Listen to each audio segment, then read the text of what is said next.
DBS is a medium-sized bank headquartered out of Singapore, and its history, which is 50 years old, it was set up to support the development of this new nation called Singapore. And the D historically in DBS actually stands for development. So it's a bureaucratic company by nature and its history. And when I joined 10 years ago, on my very first day, I got into a taxi and I said to the taxi driver, "Can you please take me to DBS?" And the taxi driver said, "DBS, damn bloody slow," which was slightly ironic, bearing in mind I was a guy coming in to drive transformation. And so the first step was really to try and take some of that waste out. And we did that using this process called process improvement events, which are essentially 5-day workshops with a cross-functional team, finding better ways of doing existing stuff.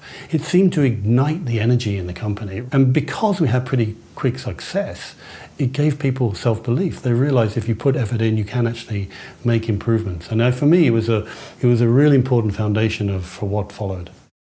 And so we sat in a room and we debated this, and somebody came up with this idea, what we really want to do is make banking joyful.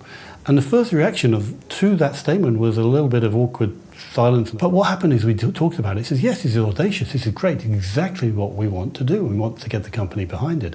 And when we started telling our employees about this new vision, they warmed to it very readily. And it's been a very succinct and a very powerful and a very well communicated vision statement, which is serving us well in our efforts to transform.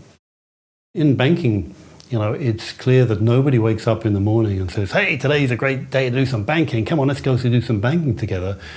Customers have other jobs of which banking is a small component. And working with Innosight, we started to think this through, and they taught us, how to unpack that in terms of a functional need, a social need, an emotional need. And by taking that approach, we really got to different levels of innovation about how to solve that customer problem.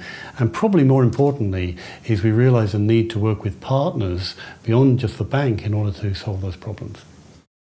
The cultural vision that we wanted to have, we wanted to become this 25,000 person startup. And we began to ask ourselves, can we take a scientific approach to this? Can we identify blockers that are getting in the way of getting to that end vision? And so we came up with this idea of culture by design. And again, we've been working with Innosight on this idea, with this idea about beans being these types of measures or countermeasures that overcome blockers. Our meeting culture was ineffective. People, were late. It was dominated by the most senior people in the room, and we didn't always get the right outcomes. So we set ourselves this target of creating a countermeasure or a bean, if you like, to overcome that. And what we came up with was a ritual called Mojo. And at DBS, if you go into any meeting of any size, you'll be expected to follow this Mojo ritual where Mo is the meeting owner and has to do 3 things.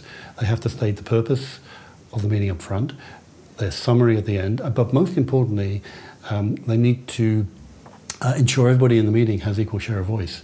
And Joe is the joyful observer, and who's appointed by the Mo, and at the end of the meeting they just spend 30 seconds just critiquing how well Mo did the job. And this has had a profound effect on our meetings in the company, to the extent where on a survey basis we've doubled the effectiveness of our meetings.